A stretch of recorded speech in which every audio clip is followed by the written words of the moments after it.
This week we're going to look at this paper, something about the AID/ApoBec family, protein family, and something about retroviral restriction and antibody diversification. We're talking about AIDS, HIV next week, although that has nothing to do with AID, which is weird. You'll see. Stand for in this case, though. We'll get there. Oh. Yes. I don't remember, which is why I have to wait until I've actually written it down. Activation-induced deamination, I think. Deaminase. So, 3 things to talk about today. 3 concepts. Sequence logos, loop grafting, and the mutants that they're going to use in this paper. And then, we've already talked a little bit about protein antibody work today, but this is going to be the first, I think, Western blot we've seen in a paper, so we'll talk about Western blots as part of this paper when we go through it next week.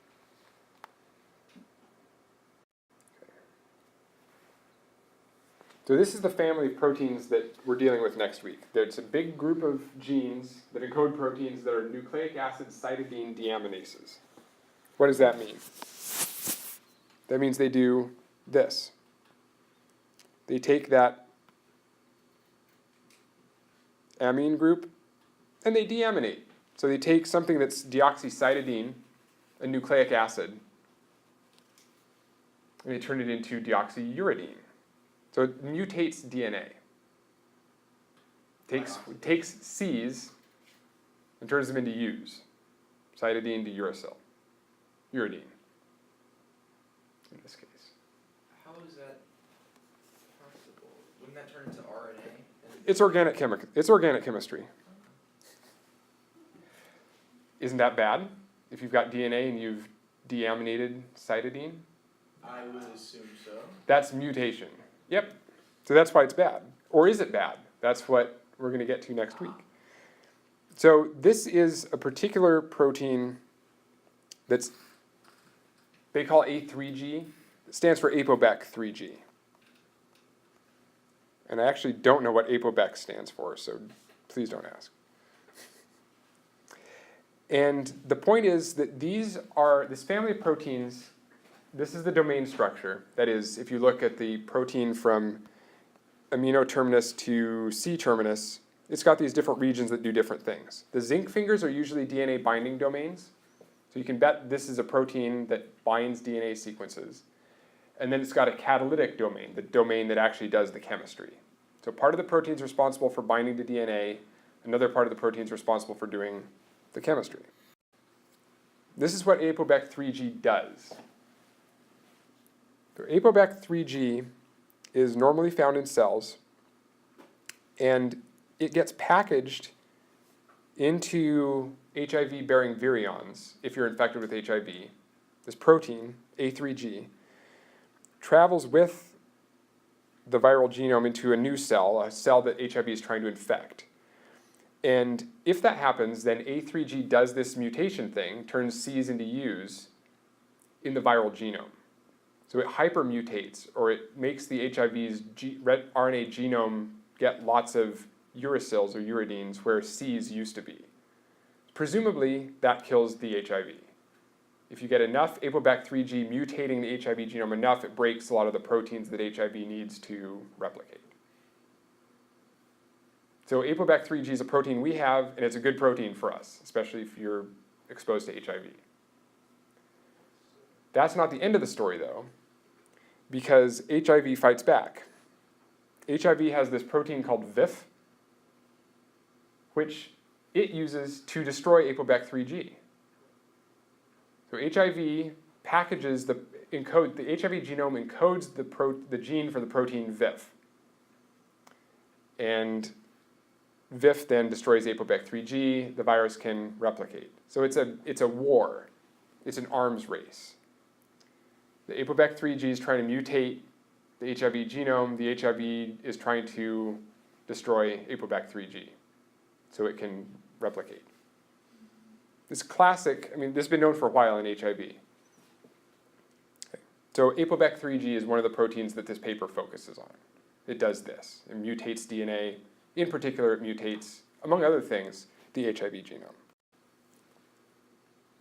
So that was this protein family, the ApoBec 3 protein family. Again, also called A3G,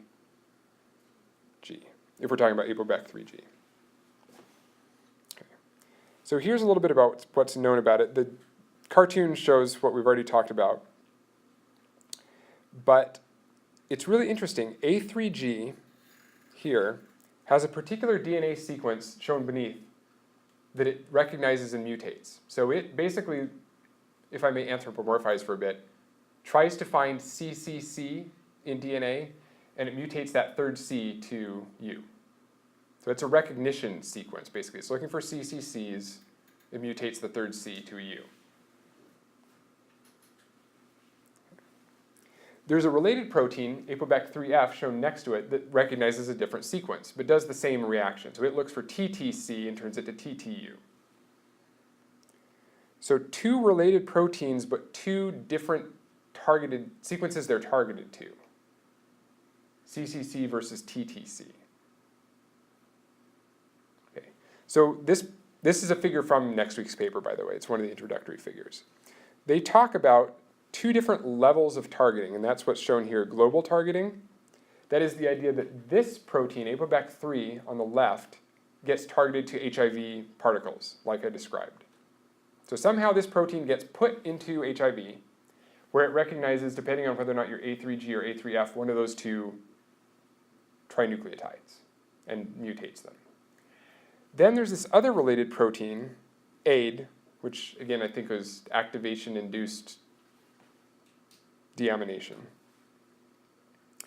It is a related protein, but it's targeted to the immunoglobulin locus, and it participates in immune protein diversification. In fact, one of them is class switching. IgG to IgM to other types. So this protein is responsible for that process.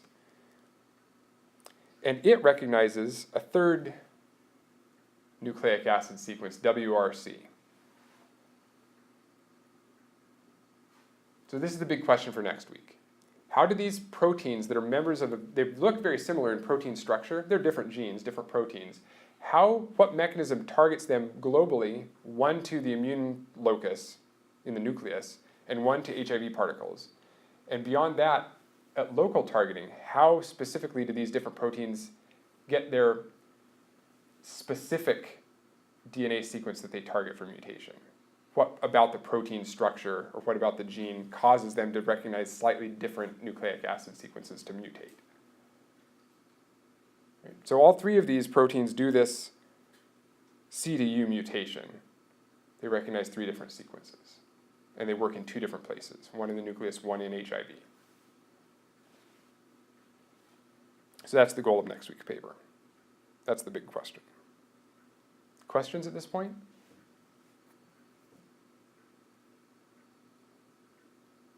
Oh, someone's got to have a question.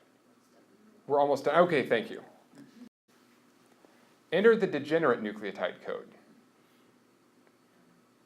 So besides A, T, G, and C, there's also a single letter for every possible combination of 1, 2, or 3 nucleotides, so that you can represent any possible combination of nucleotides at any one position in the genome by a single letter.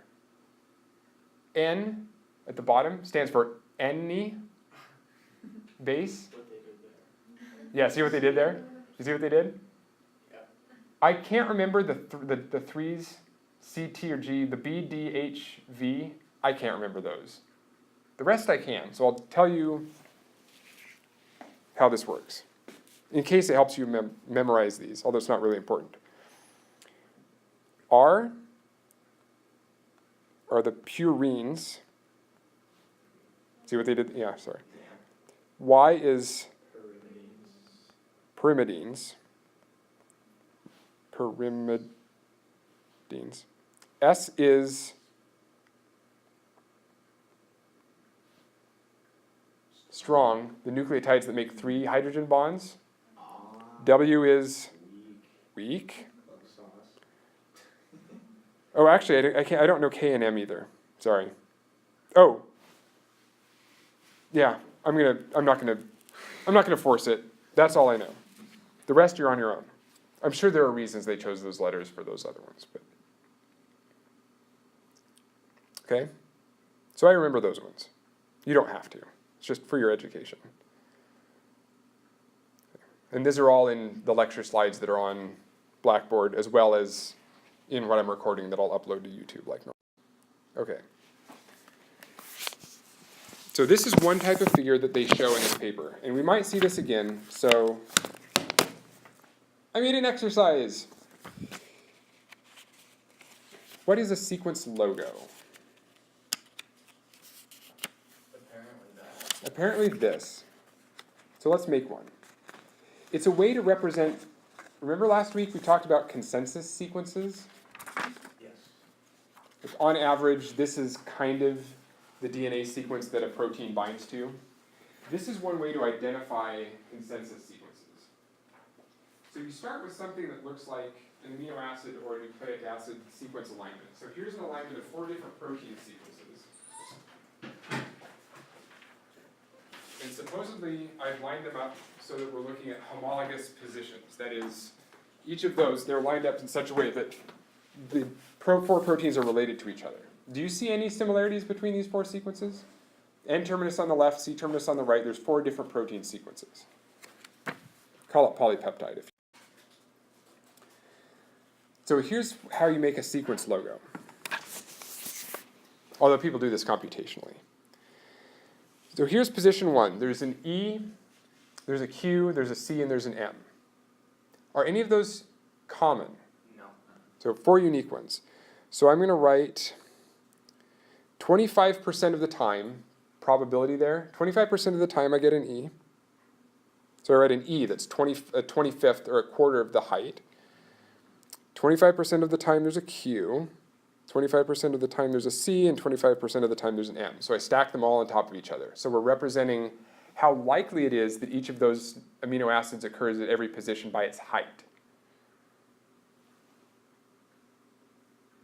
So I'm going to skip over to the 4th position. Just to give one more example, then I'll turn you guys loose.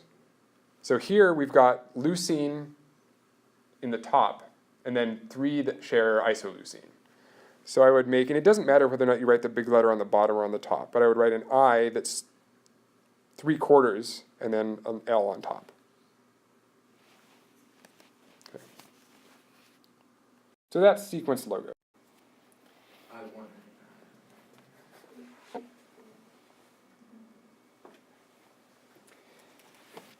One of the experimental approaches that they use, which caused a lot of problem the last time I taught this class, only I think because people just didn't know, if you read this first and you don't know what they're talking about, they say this term loop grafting a lot. Sounds kind of cool. It's pretty straightforward.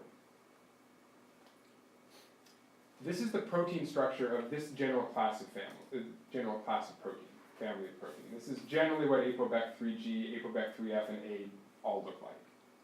Particular structure. Most of this is for DNA sequence recognition, most of this protein. Part of it does the catalysis, the mutation. The rest of the protein, presumably, is for targeting to where it's supposed to go. So presumably part of what we're seeing is going to be different between ApoBec3G and A. Part of this will send it into HIV. Part of it will say, oh no, you're A. You're supposed to go to the nucleus.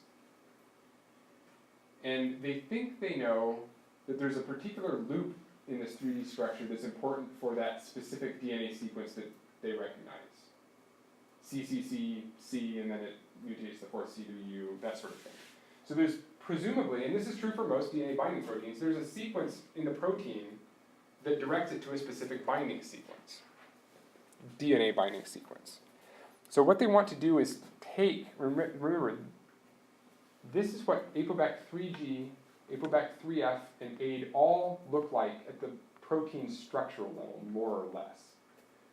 So each of those 3 proteins has these loops that the scientists think are responsible for directing them to specific target sequences. So what they want to do is take from, say, AID, this protein loop that they think is important for targeting, and put it on ApoBec3G.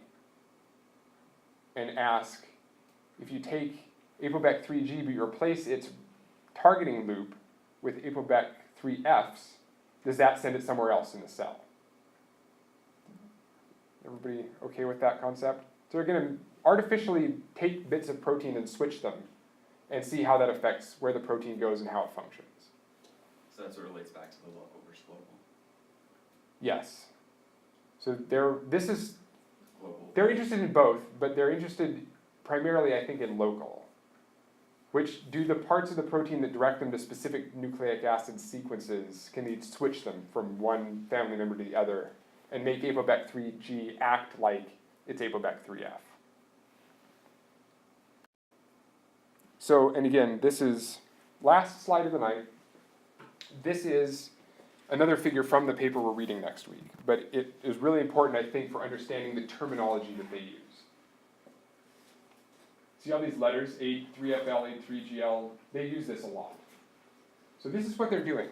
These are the actual amino acid sequences of this loop. So you can see that on both sides in the amino acid sequence, they're pretty similar. If you made a sequence logo, you've got I, F, T, A, R. All three of these proteins, ApoBec3G, 3F, and A, all share those amino acids and those ones, E, G, L, R. But right in this recognition loop, there's a lot of variation. And maybe that's one of the reasons the scientists think maybe this is where difference in protein sequence makes them target different nucleic acid sequences. So they're going to cut, essentially, they're going to cut that bit of the gene that encodes that part of the protein out, and they're going to make Frankenstein proteins, basically. So the terminology goes like this. This color, right, the navy, is what they use for ApoBec3G.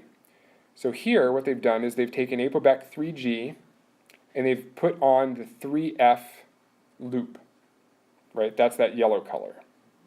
So they've got ApoBec3G with the 3F loop, ApoBec3G in the bottom left with the AID loop, AL, and then they've got AID, where they replace its recognition loop with the 3FL and 3GL loops.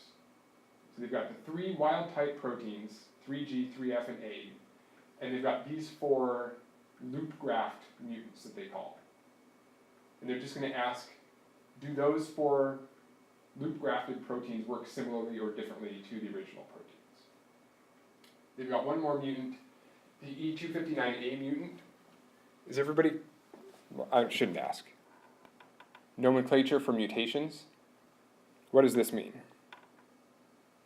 It's pretty standard nomenclature, so you'll see this again. It's important to know what this indicates.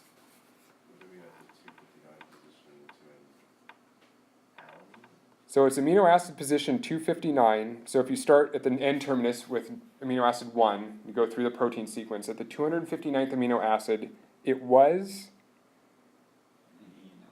yes, it was originally an E, glutamic acid, and they've mutated it to A, alanine. What does that do?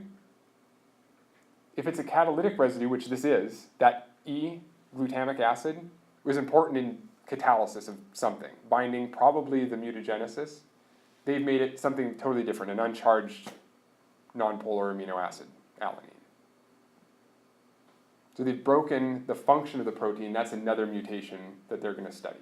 But is that in the HIV virus, or is it In the cell. So yeah. in the cells they study, they can make them E259A mutants.